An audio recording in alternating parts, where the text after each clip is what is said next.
Once upon a time in the heart of the Middle East, the small but wealthy state of Qatar found itself at the center of a storm far larger than its borders could contain. What began as disputes over political alignment and diplomatic strategies quickly evolved into accusations of betrayal, ideological battles, and even allegations of plots against sovereignty. The story of Qatar's struggle against political and diplomatic pressure, especially with allegations that Israel is trying to assassinate the very concept of diplomacy, is not just about one nation but about the shifting global order. This story is a reminder that small nations can become the stage for larger struggles, where diplomacy is put to the test, and the line between dialogue and domination becomes increasingly blurred. Hello everyone, welcome back to the World Conflict Monitor channel. Please subscribe to my channel so you don't miss any of our deep dives into the events shaping our world today. In this episode, we will explore the controversies surrounding the so-called attack on Qatar, what it means for the wider region, and how the accusations that Israel is trying to assassinate diplomacy itself create a new level of tension in international affairs. At its core, the summary of this story is straightforward yet deeply complicated. Qatar has often found itself balancing between East and West, between Arab identity and global influence, between old allies and new partnerships. Its willingness to host dialogue, welcome representatives from groups others shun, and offer itself as a stage for mediation has been praised by some and condemned by others. The allegation that Israel is undermining these efforts by targeting diplomacy itself strikes at the heart of what Qatar claims as its national identity, a place where conflicts can be discussed, if not solved. The attack is not a military one but rather a political and diplomatic assault, an attempt to delegitimize Qatar's role as a mediator and silence voices that advocate dialogue with adversaries. When we look at the exterior, the image Qatar projects is sleek, modern, and full of ambition. The skyline of Doha, with its futuristic towers and shimmering lights, reflects wealth built on natural gas reserves but also tells the story of a nation determined to be more than just an energy supplier. This exterior is carefully cultivated, Qatar Airways presenting itself as one of the world's most luxurious airlines, the hosting of the FIFA World Cup to place Doha on the global stage, and the architectural marvels that speak of progress and vision. Yet behind this polished exterior lies the constant challenge of surviving in a region where larger neighbors often cast a critical eye and international actors play power games that Qatar cannot ignore. It is here that the attack on Qatar's diplomatic identity becomes a direct challenge to the nation's carefully constructed exterior, threatening to tarnish the image of a modern, open, and globally relevant state. The interior, though short, is revealing. Inside Qatar, the leadership has invested heavily in creating an environment where stability is paramount.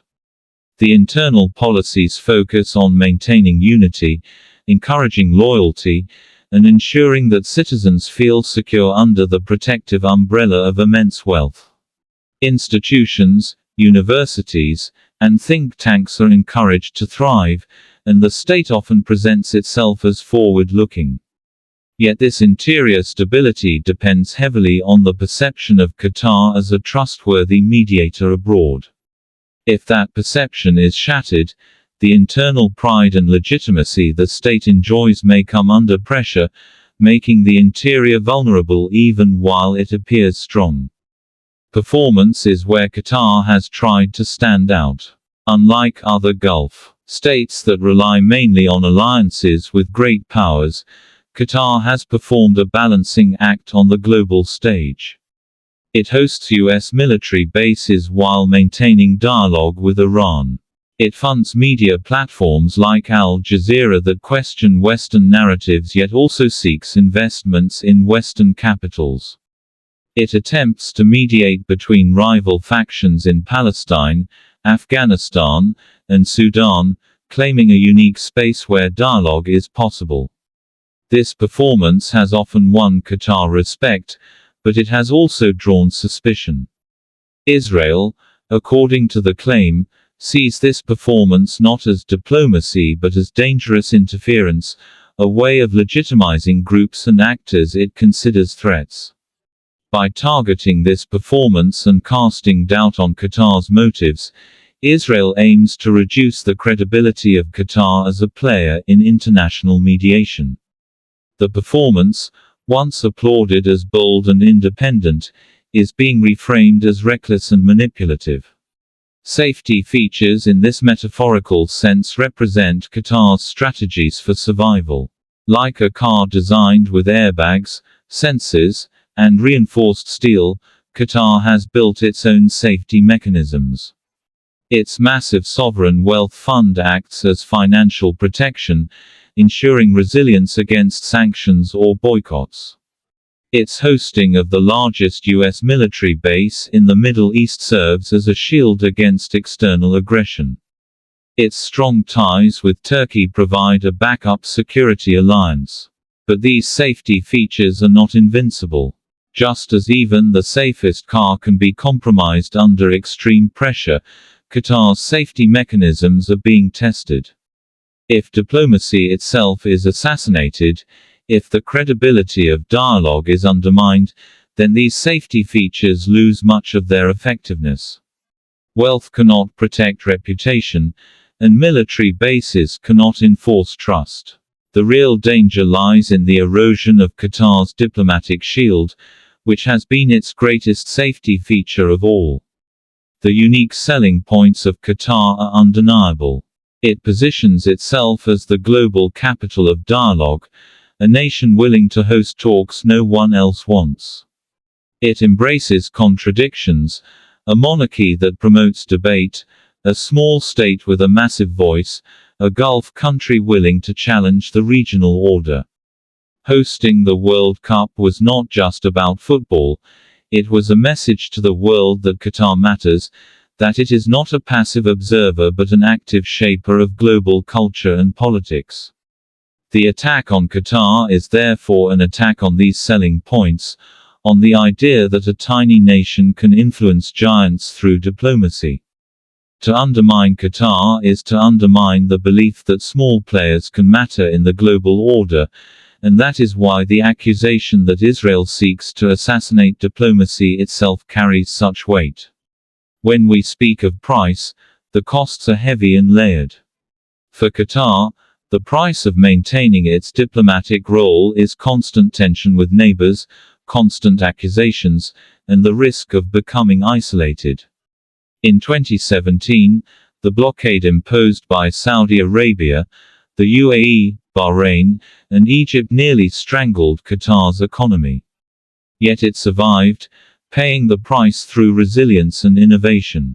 The current accusation is another cost: reputational damage, strained relationships, and the possibility of being sidelined in peace processes. For the region, the price is even higher. If diplomacy dies in Qatar, the Middle East loses one of its few remaining platforms for dialogue. The alternative is endless cycles of war, mistrust, and silence. For the world, the price is the collapse of a small but vital pillar of global mediation, a signal that even dialogue is no longer safe from attack. In conclusion, the attack on Qatar is not just a story of one nation under pressure. It is the story of diplomacy itself being tested in a world increasingly defined by polarization and confrontation.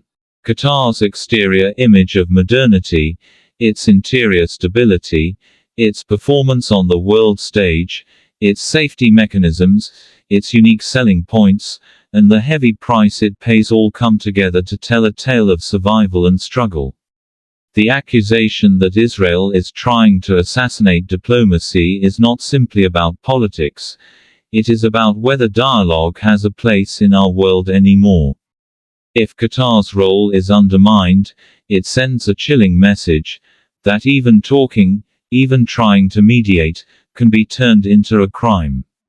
This is not just Qatar's fight, it is the world's fight to preserve the idea that diplomacy, however imperfect, is better than silence or war. And as we watch this story unfold, we must ask ourselves, are we prepared to let diplomacy die, or will we defend it, even when it comes from the smallest of nations daring to make the loudest of stands?